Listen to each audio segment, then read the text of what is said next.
Morte do pecador. Sobrevindo a aflição, procurarão a paz e não a encontrarão. Virá confusão sobre confusão. Ezequiel 7, de 25 a 26. Ponto 1. Os pecadores afastam a lembrança e o pensamento da morte e procuram a paz, ainda que jamais a encontrem, vivendo em pecado. Quando, porém, se virem em face da eternidade e nas agonias da morte, já não poderão escapar aos tormentos de sua má consciência, nem encontrar a paz que procuram. Pois, como pode encontrá-la uma alma carregada de culpas que, como víboras, a mordem? Que paz poderão gozar pensando que, em breve, deverão comparecer ante Cristo Jesus, cuja lei e amizade desprezaram até então? Confusão sobre confusão. Ezequiel 7, 26. O anúncio da morte próxima, a ideia de se separar para sempre de todas as coisas do mundo, os remorsos da consciência, o tempo perdido, o tempo que falta, o rigor do juízo de Deus, a eternidade infeliz que espera o pecador, todas essas coisas produzirão perturbação terrível que acabrunha e confunde o espírito e aumenta a desconfiança. É nesse estado de confusão e desespero o moribundo passará a outra vida. Abraão, confiando na palavra divina, esperou em Deus contra toda a esperança humana, e por este motivo foi insigne o seu merecimento. Romanos 4,18.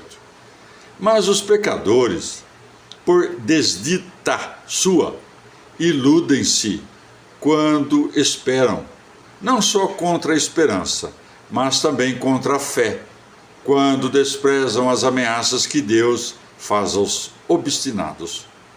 Receiam a morte infeliz, mas não temem levar a vida má. Quem lhes dá, pois, a certeza de que não hão de morrer subitamente feridos por um raio? E ainda que tivessem nesse momento tempo de se converter, quem lhes assegura que realmente se converterão? Santo Agostinho teve de lutar 12 anos para vencer suas más inclinações. Como é que um moribundo que teve quase sempre a consciência manchada poderá fazer facilmente uma conversão verdadeira no meio dos sofrimentos, das dores de cabeça e da confusão da morte? Digo conversão verdadeira, porque então não bastará dizer e prometer com os lábios, mas será preciso que palavras e promessas saiam do fundo do coração. Ó Deus, que confusão e susto os do pobre enfermo que se descuida de sua consciência, quando se vira oprimido pelo peso dos pecados, do temor do juízo, do inferno e da eternidade. Que confusão e angústia produzirão nele tais pensamentos, quando se achar desfalecido, a mente obscurecida e entregue às dores da morte já próxima. Confessar-se-á, prometerá, chorará, pedirá perdão a Deus, mas sem saber o que faz. Nesse caos de agitação, de remorso, de agonia e ansiedade, passará a outra vida. Diz com razão um autor que as súplicas, as lágrimas e promessas do pecador moribundo são comparáveis às do indivíduo que se vê assaltado por um inimigo que lhe aponta o punhal ao peito e uma ameaça de morte.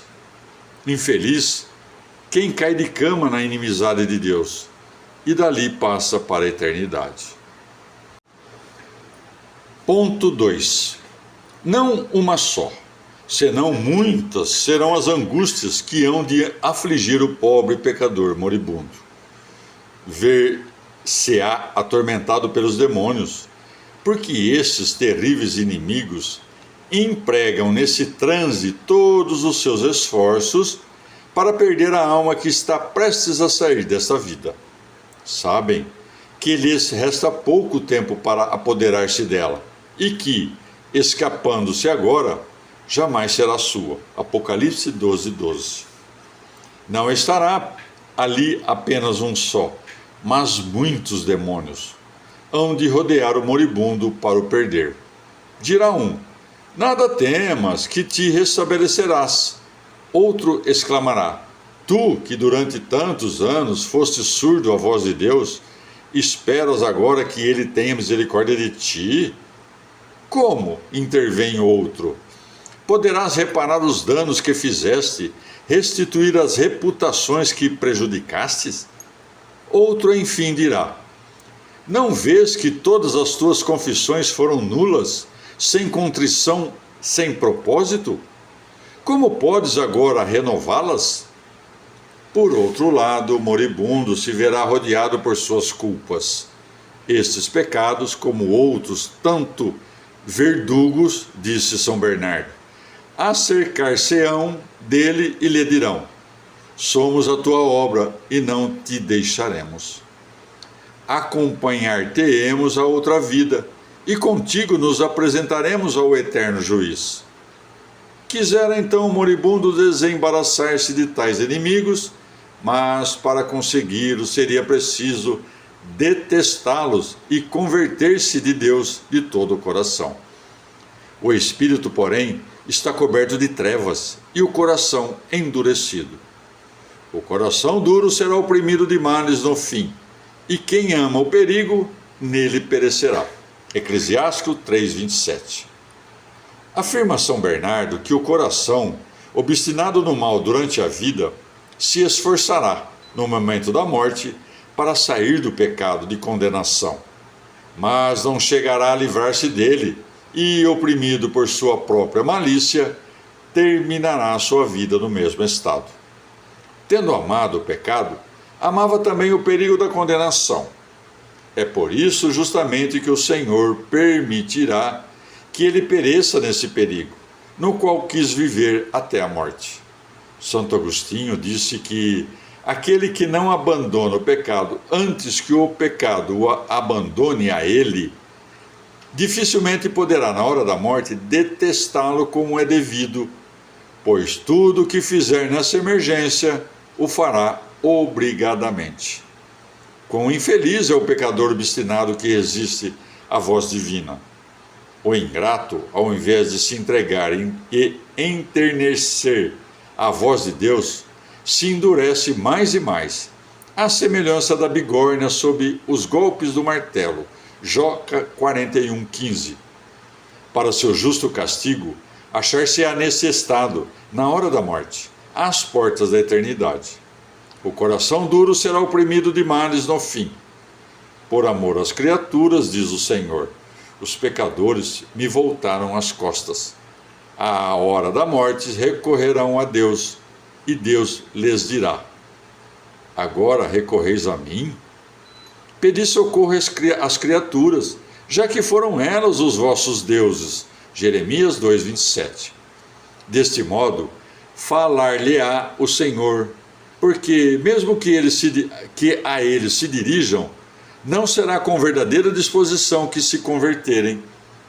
Dizia São Jerônimo que ele tinha por certo, pois a experiência lhe manifestara, que não alcançaria bom fim aquele que até o fim houvesse levado vida má. Ponto 3. Caso digno de admiração. Deus não cessa de ameaçar o pecador com o castigo de uma morte infeliz. Virá um dia em que me invocarão e então já não os atenderei. Provérbios 1:28. Esperam, porventura, que Deus dê ouvidos ao seu clamor quando estiver na desgraça? Jó 27:9. Rir-me-ei de sua morte e escarnecerei de sua miséria. Provérbios 1:26. Rir-se Deus significa não querer de usar de misericórdia. São Gregório. A mim pertence a vingança, eu lhes darei a paga a seu tempo. quando seu pé resvalar. Deuteronômio 32:15. O mesmo ameaça o Senhor em outros lugares da Escritura. E, não obstante, os pecadores vivem tão tranquilos e seguros como se Deus lhes houvesse prometido o perdão e o paraíso na hora da morte. É verdade, sempre que o pecador se converter, Deus prometeu perdoar, mas não disse que o pecador se converterá no transe da morte.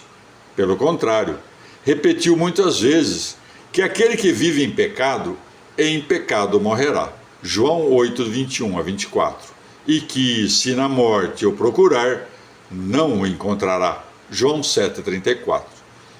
É mister, pois, procurar a Deus, enquanto o podemos encontrar. Isaías 55:6. Poderá vir tempo em que já não será possível encontrá-lo. Pobres pecadores, pobres cegos que se contentam com a esperança de se converter na hora da morte, quando já não o poderão fazer. Disse Santo Ambrósio: os ímpios não aprenderão a praticar o bem, senão quando já não é tempo. Deus quer que todos os homens se salvem, mas castiga os pecadores obstinados. Se infeliz, em estado de pecado, fosse acometido repentinamente por mal violento e perdesse os sentidos, que compaixão não inspiraria a todos os que o vissem morrer sem sacramentos e sem sinal de contrição? E que contentamento teriam todos se ele, voltando a si, pedisse absolvição, fazendo atos de arrependimento. Mas não é um louco aquele que, tendo tido tempo de pôr em ordem a sua consciência, permanecesse no pecado, ou voltasse a pecar, expondo-se assim ao perigo de ser surpreendido pela morte, quando, talvez, não pudesse arrepender-se? Espantamo-nos ao ver morrer alguém de repente. E, contudo, quantas pessoas se expõem voluntariamente ao perigo de morrer assim, estando em pecado? Peso e balança são os juízos do Senhor. Provérbios 16:11. Não fazemos caso das graças que o Senhor nos dá, mas Ele as conta e mede. E quando as vê desprezadas até o limite que fixa sua justiça, abandona o pecador no pecado e o deixa morrer nesse estado. Desgraçado aquele que difere a conversão até o último dia.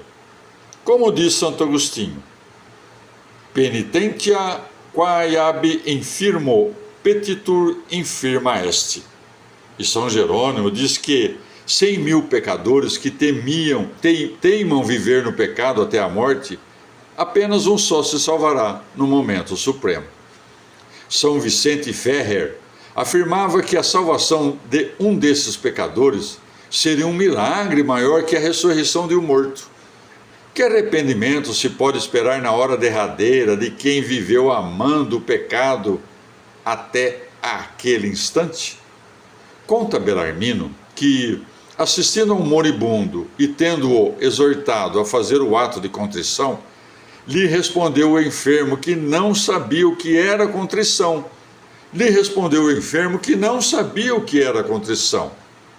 Tratou Belarmino de lhe explicar, mas disse-lhe o doente: Padre, não compreendo, nem estou agora capaz de entender essas coisas.